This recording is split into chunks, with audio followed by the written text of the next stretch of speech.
What is up, you godless bastards? Welcome back to The Rage. I am the Raging Atheist. And I've been looking at history a lot lately, especially at the culture of ancient Israel. And I think something major gets lost in the conversation, this discourse on religion we are having here in the modern age. And that is the first Christians, those very first people in ancient Israel that cast their lot with the young, dead rabbi that told them he was a god and would be coming back to free them from their earthly prisons very soon. Those first Christians were a bunch of ragtag doomsayers. Christianity certainly started as a death cult, a band of rabid fundamentalists that went around Israel proclaiming that they were all in the end of days and that Jews must accept Jesus before it is too late for them. How strange it must have been for the Jews around them at first, something Americans should be able to relate to here in the modern times. At least us lefty Americans that watched as their normal, insane family members lost their goddamn minds with their new Trump worship. To the Jews of the time, these new Christians were not just crazy, but blasphemous. Allowing Gentiles into their ranks, not getting circumcised. These were unacceptable acts to the Jews. And then add on the mad ramblings about how the world is about to end and Jesus is coming back to end it. And you could very easily see and understand that the Jews at the time would hate this new religion and the people that followed it, perverting their own beliefs and customs. Paul, the self-proclaimed apostle of Jesus himself, would have been one of these mad new Christians. Not the scholar and radical thinker that Christians today try to make him out to be, but the equivalent of the most loyal Trumper believing every lie coming from the orange man's mouth. A doomsayer, traveling around the area telling people how the world would surely come to end and that they better submit to Jesus before it's too late. There is no way that these first Christians, even Paul himself, would ever consider that 2,000 years later, there would still be an earth with Christians on it waiting for Jesus to come back. Paul would have surely expected the end to have come by now, unless he was acting and only in it for any power it gave him over others. So we have a very small sect of mad people walking around the Mediterranean preaching that the end of the world was coming. And this is important in context to the events surrounding Nero's persecution of these earliest of Christians. Those persecutions being the first major event that would lead this sect of insane doomsayers into the roots of its future power. Nero himself had once been one of the most beloved of Rome, but had long since fell into madness since he had his mother murdered. That wasn't what turned the people against him, though. That was the fire. The Great Fire of Rome was the second biggest in the history of the world and burned for 9 days, destroying most of the city.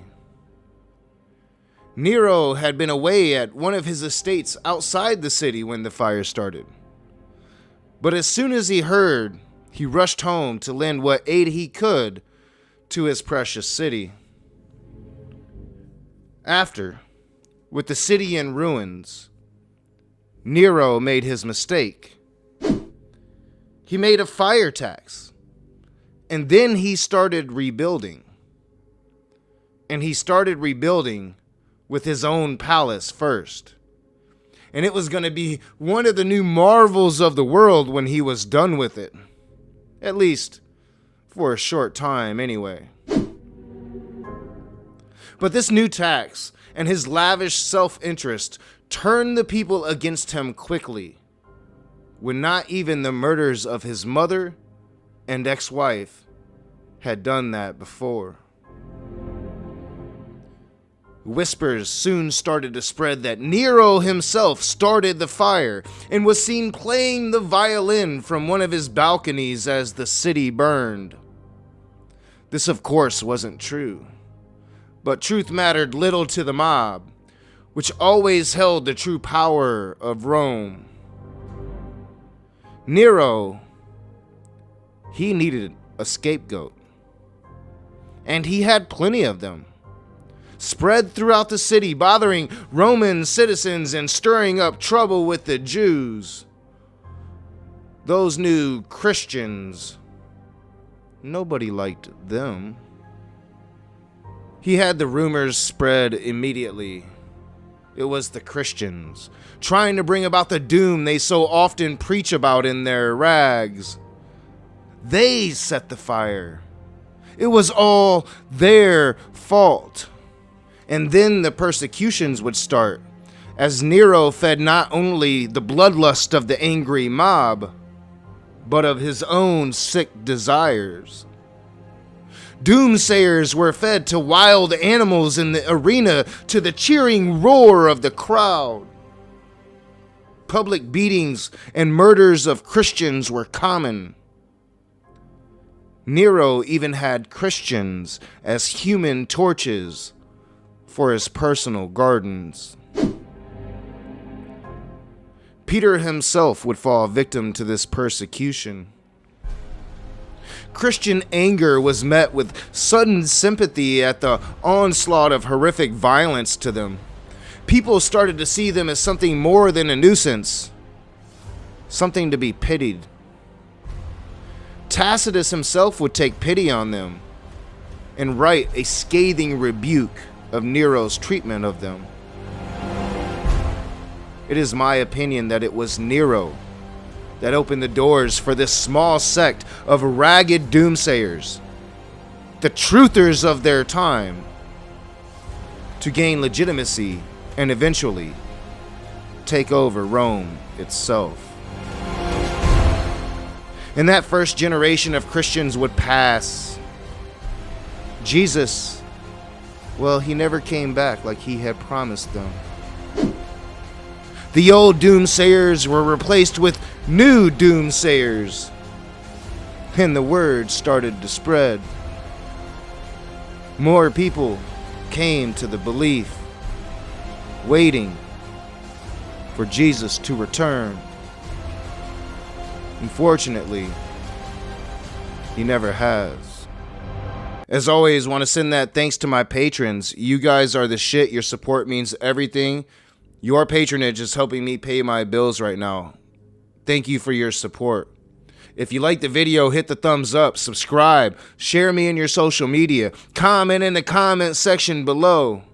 Hit that bell so you're notified every time I make a new video or every time we do a new live stream. Your interactions is what will make this channel grow.